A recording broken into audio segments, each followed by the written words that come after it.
सोहनपुर गांव में रामलाल नाम का एक लकड़हारा रहता था। वो अपनी जीविका चलाने के लिए गांव के पास के ही जंगल से रोज लकड़ियां चुनता और उन्हें बेचकर कुछ पैसे कमा लेता था। इसी तरह उसका गुजारा चल रहा था। कुछ दिनों के बाद रामलाल की शादी हो गई। उसकी पत्नी बड़ी खर्चीली थी, इसलिए अब उतनी लकड़ियों को बेचकर घर चलाना मुश्किल हो गया था। ऊपर से रामलाल की पत्नी कभी नए कपड़े खरीदने के लिए तो कभी किसी दूसरी चीजों के लिए रामलाल से बार बार पैसे मांगती थी। अगर पैसे न मिले तो रूठ जाती। रामलाल अपनी पत्नी से बहुत प्यार करता था, इसलिए उसकी नाराजगी वो बर्दाश्त नहीं कर पाता था।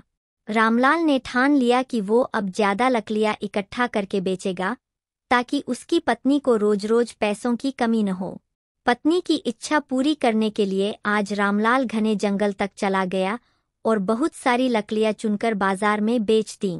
ज्यादा लकड़ियों के ज्यादा पैसे मिले तो खुश होकर रामलाल ने सारे पैसे अपनी पत्नी को दे दिए। अब रोज रामलाल ऐसा ही करने लगा। देखते ही देखते उसके मन में लालच इतना बढ़ गया कि उसने धीरे धीरे पेड़ काटना भी शुरू कर दिया। पेड़ काटने से और ज्यादा लकड़ियां हो जाती थीं और उसे अधिक दाम मिलने लगे। लकड़हारा हर हफ्ते एक पेड़ काटता और लकड़ियां बेचकर मिलने वाले पैसों से अपनी पत्नी के शौक पूरे करता। अब पैसे ज्यादा आ रहे थे तो घर भी अच्छे से चल रहा था।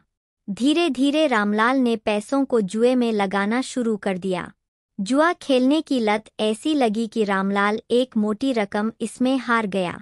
अब इस रकम को चुकाने के लिए रामलाल ने एक दो मोटे मोटे पेड़ काटने का फैसला लिया। जैसे ही रामलाल ने जंगल में जाकर अपनी कुल्हाड़ी को एक बड़े से पेड़ पर चलाने की कोशिश की तो उस पर पेड़ की टहनी ने हमला कर दिया। रामलाल चौंक गया। फिर उसे पेड़ की एक टहनी ने लपेट लिया। रामलाल कुछ समझ नहीं पाया कि यह सब क्या हो रहा है। तभी पेड़ से आवाज आई, मूर्ख, तू अपने लालच के चक्कर में मुझे काट रहा है। तू सारे पैसे जुए में लुटा देता है और फिर पैसे लौटाने के लिए पेड़ काटने आ जाता है। तुझे पता है कि पेड़ कितने कीमती होते हैं। हमारे अंदर भी जान बसती है और हम तुम इंसानों को जीने के लिए हवा, धूप में छाया और भूख को शांत करने के लिए फल देते हैं। लेकिन तू अपने स्वार्थ के लिए हमें ही काट रहा है। पेड़ ने कहा, आज तू रुक, यही कुल्हाड़ी मैं अब तेरे ऊपर चलाऊंगी।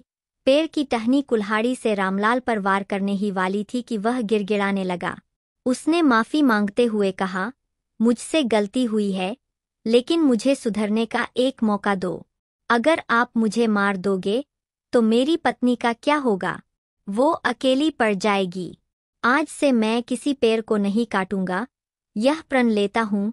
यह सब सुनकर पेड़ को रामलाल के ऊपर दया आ गई। उसने रामलाल को छोड़ दिया। छूटते ही रामलाल भागकर अपने घर गया और पैसों के लालच में न आने का संकल्प ले लिया। कहानी से सीख, लालच में आकर पर्यावरण के साथ खिलवाड़ नहीं करना चाहिए। हमें ऑक्सीजन पेड़ से ही मिलती है। इन्हें काटकर हम खुद अपने जीवन में संकट को ला रहे हैं।